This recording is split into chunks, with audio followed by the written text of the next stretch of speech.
Hey guys, and welcome to the Domain Hunter Gatherer video guide series. In this video I'll be going over the basics of getting everything set up and ready to use Domain Hunter Gatherer.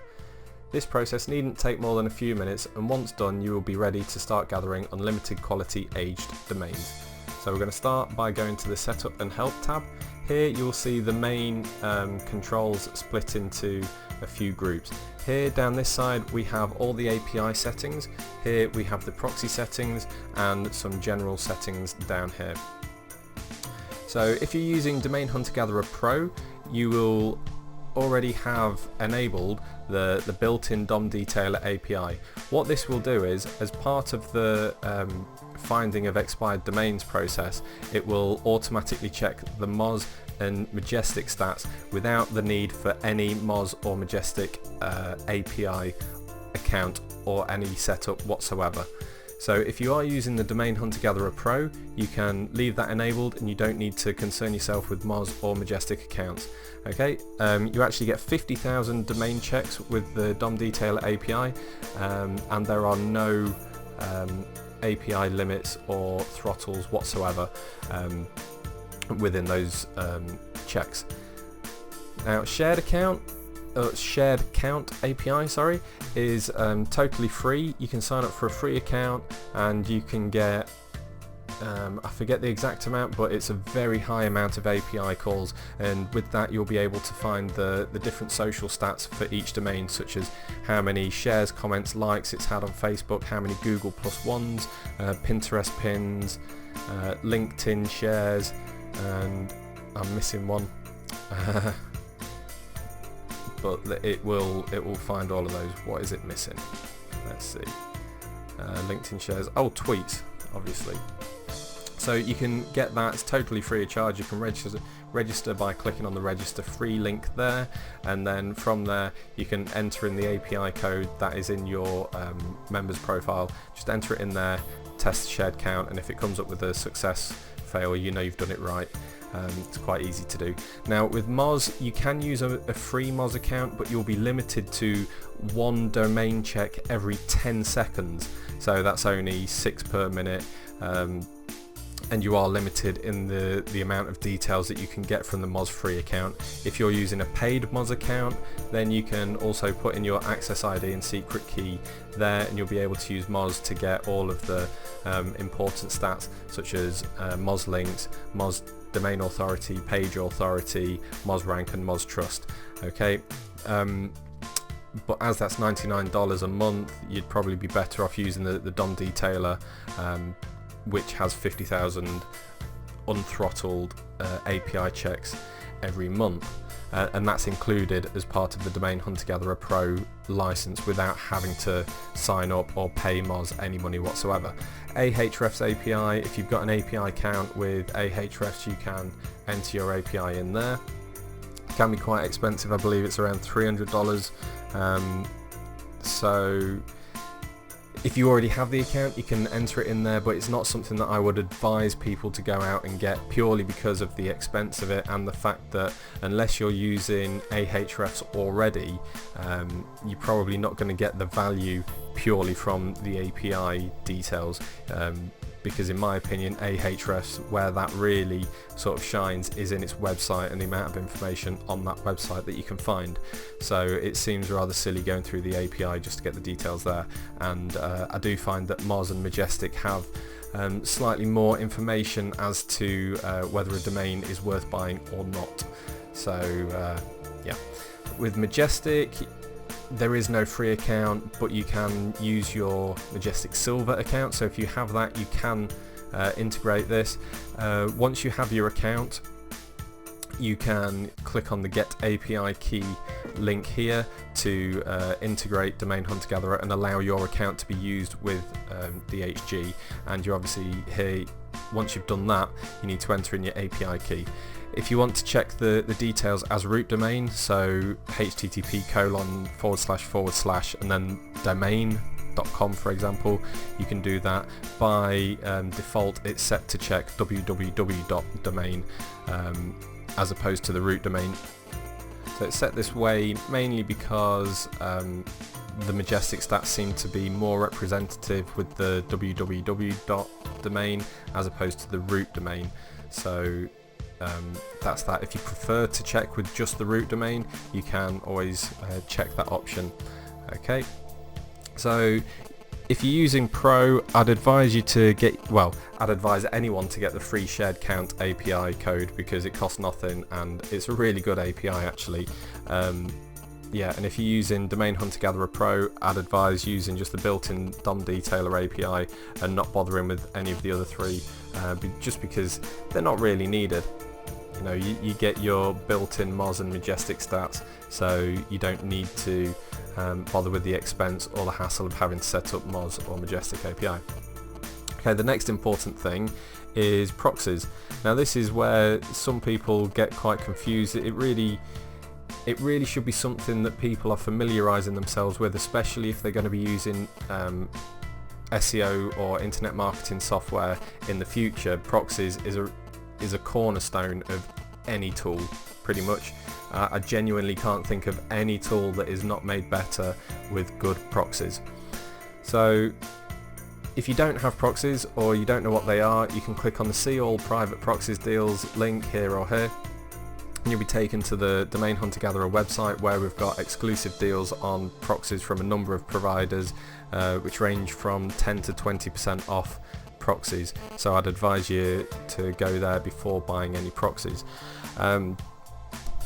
When you purchase proxies from them, for Domain Hunter Gatherer, you can rely on either private proxies or shared proxies.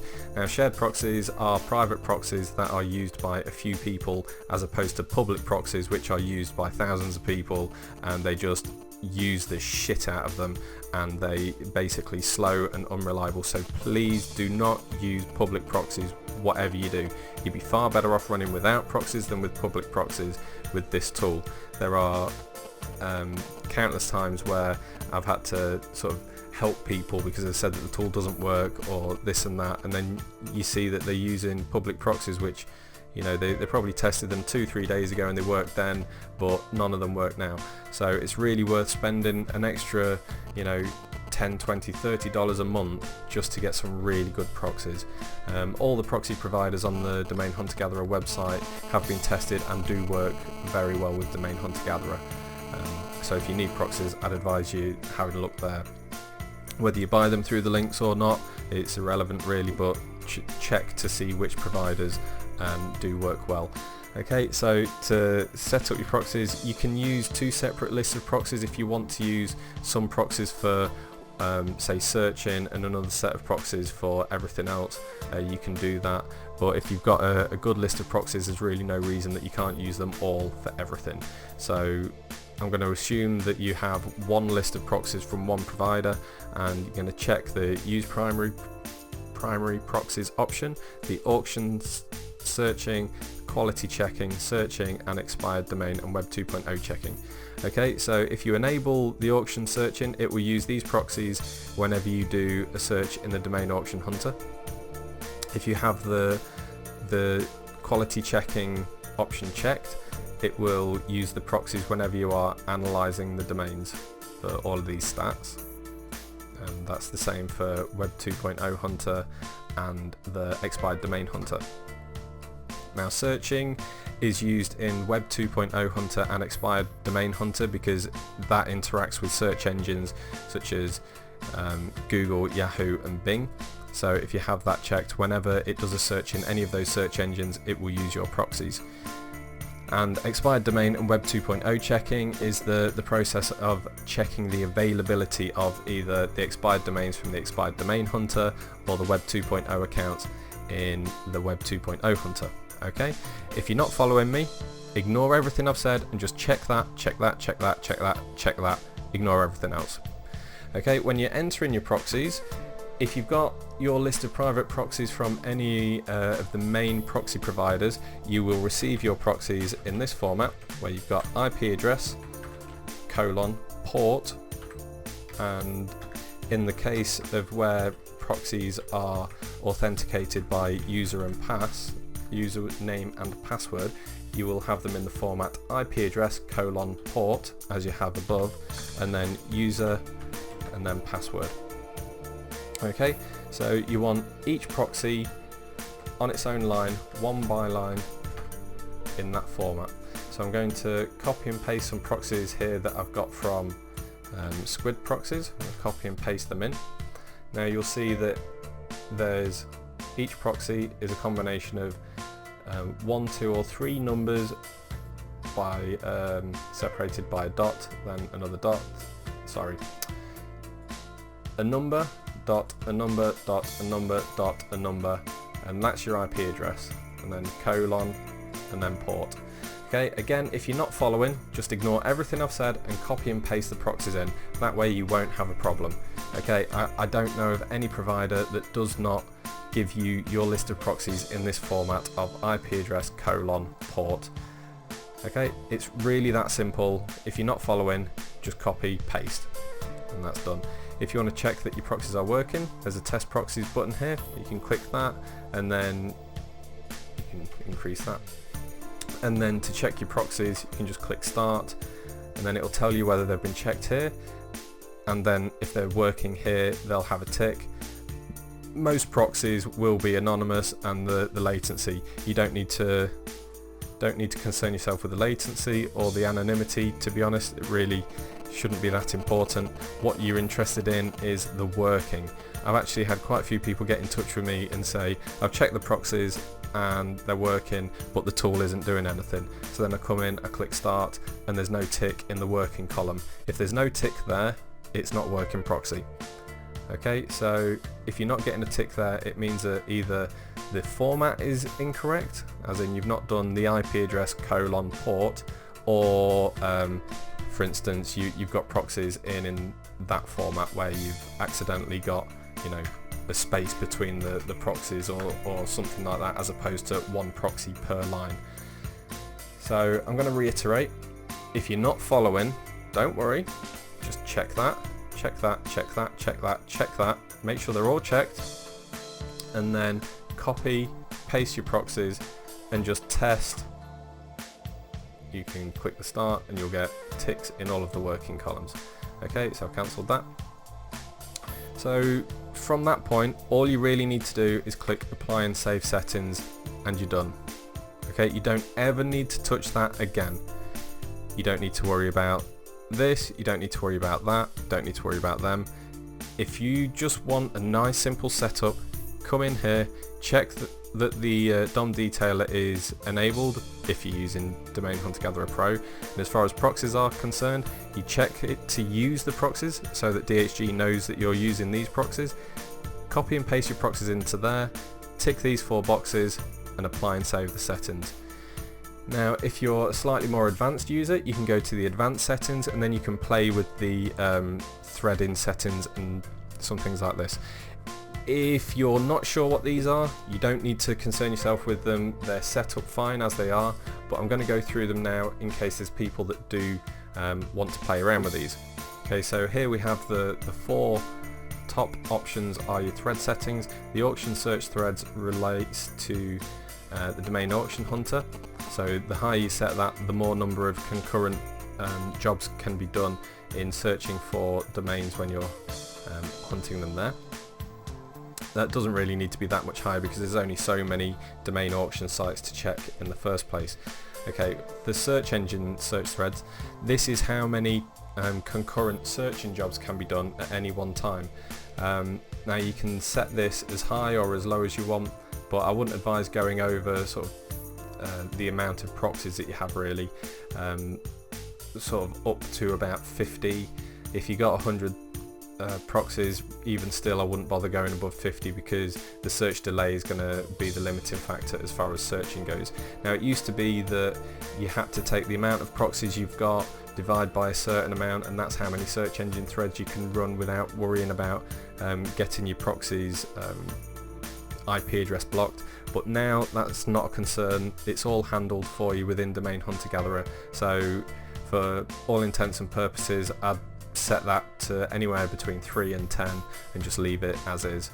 Okay, so you don't need to worry too much about that, you can leave it because as I say, you're going to be more limited by the search delay rather than anything else as far as searching goes. The availability checker thread, this is how many how many domains can be checked for availability at the same time. Sorry, I'm getting a bit tongue-tied. So if you set it at 50, that means that 50 domains can be checked every moment. So the higher you set that, the more strain it's going to put on your internet connection. Most domestic internet accounts can handle somewhere in the region of 20 to 50. If you're on a server or something like that with a really fast internet connection, you could probably handle somewhere in the region of 100, 150 maybe, but I find anywhere between 20 and 50 is ideal for most people. Okay, and that relates to the Web 2.0 hunter and the expired domain hunter.